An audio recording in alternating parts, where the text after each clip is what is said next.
Hello and welcome. Design of railway systems was flawed from the start. Did anyone think about setting one standard for track gauges? Australia developed as separate colonies and had 3 mainline gauges. In America, there were an amazing 15 regional rail gauges. It seems some systems are designed with built-in flaws. Nowhere is this more obvious than with how we measure weight, volume and length.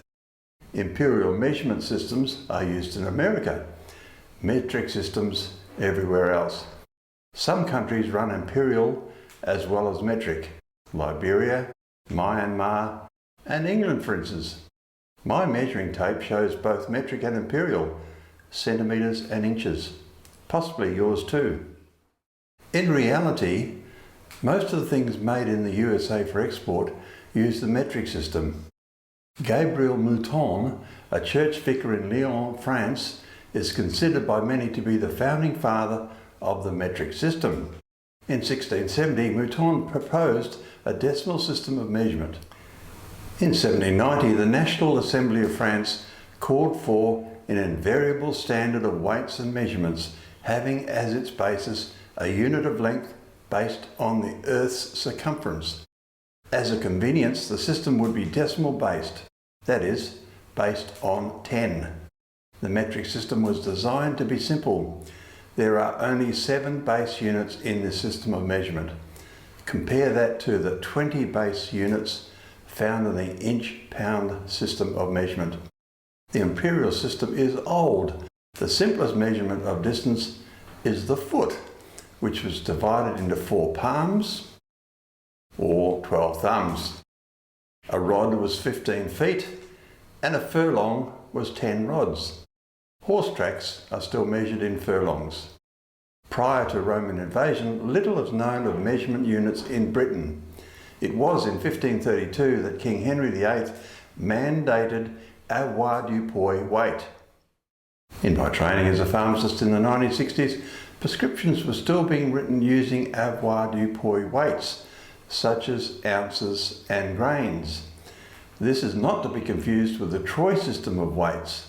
The troy grain is equal to the grain unit of the avoirdupois system, yet the troy ounce is heavier than the avoirdupois ounce, and the troy pound is lighter than the avoirdupois pound. It was in the 1960s that Australia moved to the metric, and so for a time pharmacists had 3 systems of measurements to contend with. Confusing GR grains for GM grams was so possible.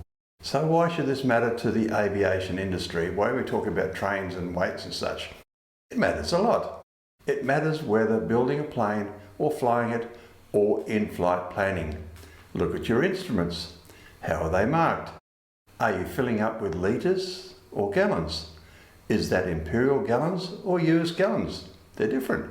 1 imperial gallon equals 1.21 US gallons. Easy, right? Then, how far are we flying? Thankfully, the imperial mile and the American mile are the same. It is the distance a Roman soldier walked in 1,000 paces. But don't confuse with the nautical mile though. That is way different. Until 1954, the British and US nautical miles were different too. Altitude is mostly measured in feet, the length of a Roman soldier's foot. What about building an aircraft? Take nuts and bolts as an instance.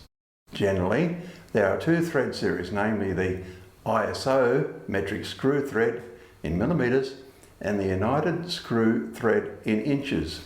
Both exist in fine and coarse thread. Don't confuse though with the British standard Whitworth, a basis for BSF, BSP and other standards. Confused? When Packard built Rolls-Royce Merlin engines in World War II, they had to replace the British thread systems, not what they were used to.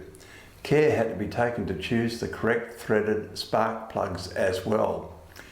What if you buy the plans to build a plane for one country to find that the plans specify bolt sizes and threads that aren't available in your country? This is what I mean when I say that some systems are designed to fail from the start. Thank you for watching. Please comment, like and subscribe to promote content.